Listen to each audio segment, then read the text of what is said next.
Did you hear that? When the lockdown has been on, wild animals took to city streets. These strange sights were caught on camera in many places of our country. People started contemplating on this unusual occurrence. When the humans were suffering inside their locked homes, animals occupied their place encroached by the humans. What expression comes to your mind when you see these images of animals on the prowl? Freedom, isn't it? Let's define freedom. Freedom is the state of not being curbed or imprisoned. Freedom is the ability to be and to do what one wishes to. Freedom is also the power to act, speak, write, all that one feels like. Imagine yourself to be curbed and put up in a confined environment. Most of us won't be able to survive even. When we were under the oppression of colonists, Indians lacked the freedom to speak, write, and remain oneself. That is when many revolutionaries fought until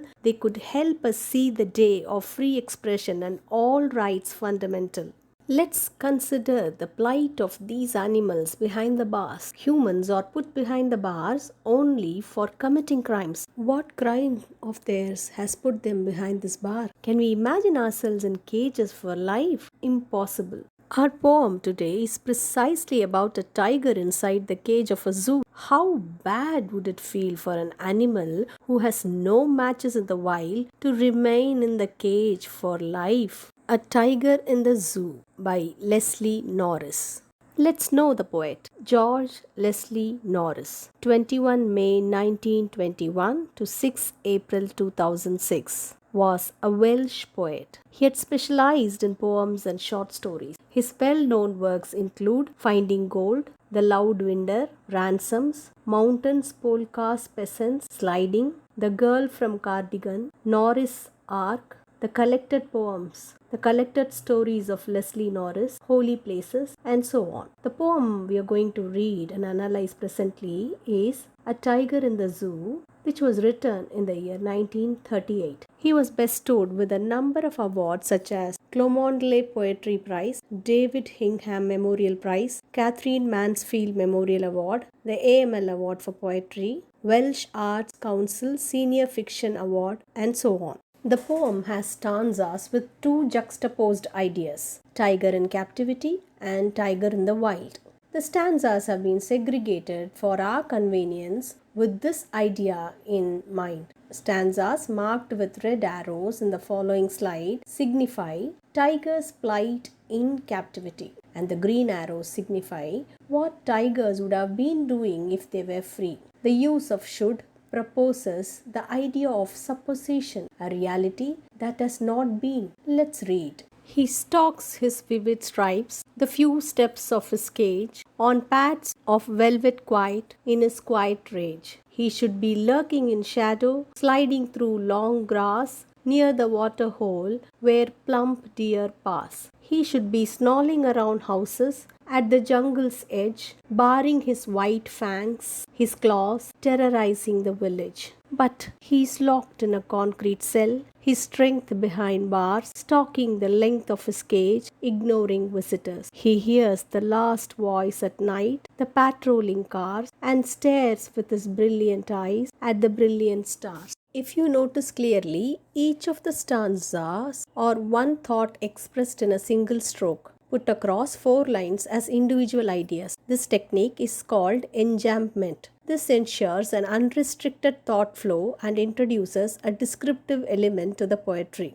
We would only be analyzing the first three stanzas in Module 1. Let's start the discussion. Let's analyze stanza 1. He stalks his vivid stripes, the few steps of his cage, on pads of velvet quiet in his quiet rage. If you notice clearly, you can see the quietness the tiger exhibits inside the cage, which is unlikely of him in the wild. Stalking means walking silently in a very threatening way. We would be discussing the sight words and sound words the poet has used to express the tiger's plight and the mindset In the next module, the stanza can be paraphrased as the tiger walking across the cage silently exhibiting the bright colored stripes of his body with an obviously hidden rage. His paws are as soft as velvet. The reference to velvet suggests that there is no noise as he moves around because his paws are so soft. You can also notice that the word quiet has been repeated in third and the fourth lines of the stanza. It is done purposefully so to differentiate the first one from the next. The first one refers to a noiselessly natural movement due to the velvet-like pads of the tiger's paw, and the second one refers to suppressed anger due to restricted freedom. Here is a real tiger in a cage for you.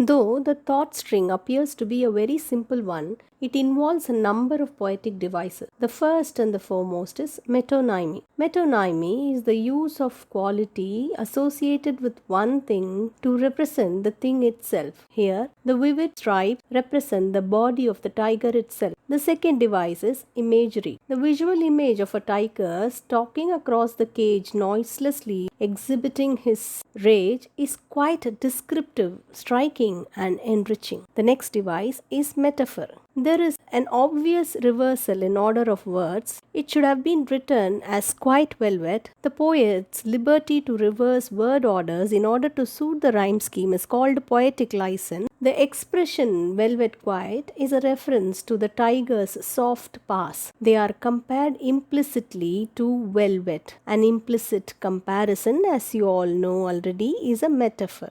Next is oxymoron. The expression quiet rage is an oxymoron. Placing together of two contrasting ideas qualifies for oxymoron. Here, quietness relates to staying peaceful or silent, which is opposite of anger or rage. Rage is uncontrollable anger, which would usually be intense and explicit. There can't be any quiet rage in that sense. Next is enjambment. This stanza is one complete sentence in 4 lines. There's no full stop anywhere else other than the end. This has already been discussed for you. Here is the glossary of stanza 1 for you.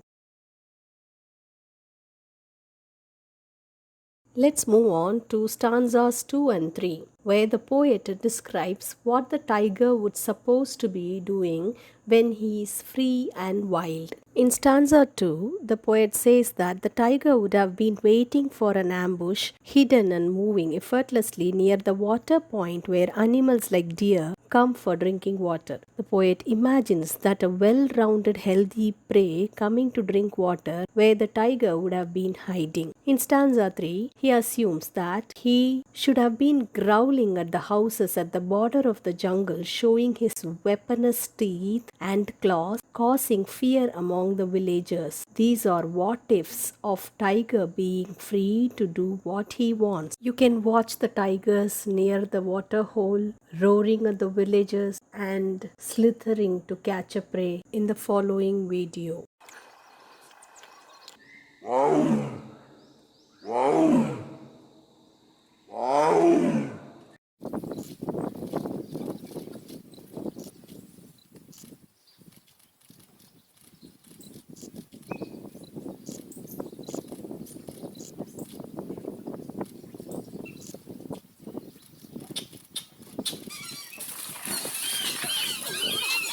In both the stanzas, we could see the tiger's movement appealing visually to us as imagery. We could see in our mind's eye of the tiger waiting to ambush a plump deer and sliding and slithering near a water point. We could also visualize tiger growling at the houses at the border of his jungle, showing his sharp canine teeth and the nails of his claws. I hope the video you watched would have helped you see that actually. Both stanzas are enjambment, a continuous string of thought spread across 4 lines, ending with a full stop suggesting a fluid movement of the tiger. Stanza 3 deals with the metonymy. The tiger would actually terrorize the villagers and not the villages. Villages here stand for its inmates, villagers. We have here the glossary of terms of stanzas 2 and 3, with the background suggesting the tiger's actions described by the poet. This is the end of module 1. We'll be meeting soon with the next module of the same poem.